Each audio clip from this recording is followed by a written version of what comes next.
asalaamaaleykum sama gars yi c'est Omzo TV officiel technologie en wolof di leen wax ngeen wéy di abonné tey like vidéo yi bu baax a baax. tey nag damay ñëw andiwaat leen beneen astuce si li nga xamante ne si moo di iPhone ba tey ñu si bëree bëri dañuy nemmeeku ne seen iPhone maanaam son bi day suufee trop parfois dañuy branche lu si mel ni ay écouteur wala ay AirPod mais daal dañuy sentir que seen volume bi day wàññiku pour ñu déglu normal nii il faut ñu jël seen loxo taf ko seen écouteur bi wala seen AirPod bi bës ko tuuti ñuy doog a mën a dégg waaw loolu nag soo ko bëggee am na benn option mu nekk sa biir iPhone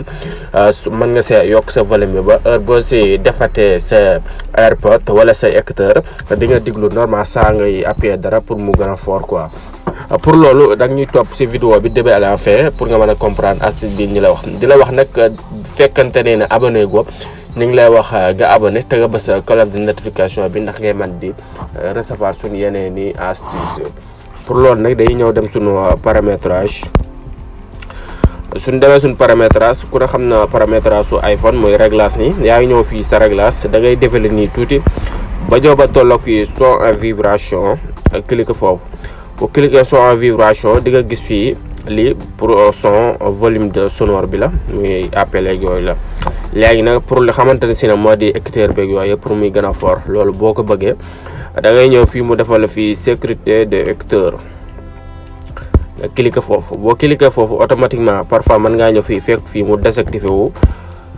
bu désactivé woo nii day nëbbu quoi du feeñ moo tax mu defal la ni diminuer le son fort léegi parfois mën ngaa ñëw fii bu fekkante ne moo su fee dugg nga activé ko soo ñëwee fii da ngay fekk mu désactivé wu def nii rek xoole moom la lay expliquer ne fii sax si texte bi di suuf votre iPhone pour analyser le audio vu écouteur réduire son maanaam fii daal pour muy gën a fort quoi maanaam nga maam audio bu fort boo si branché écouteur wala AirPod léegi pour loolu da ngay ñëw nga activé fii su activé fii da ngay daal di gis ne daf lay indil fii benn xamante si barre de tâche bu xamante ne si na pour son bi léegi pour da nga koy bëgg a yokk ba mu fort da ngay ñëw nga indi ko nii ba 100% muy fort bi nii bu ko defee automatiquement boo si branché écouteur wala lu si demee ne ay AirPod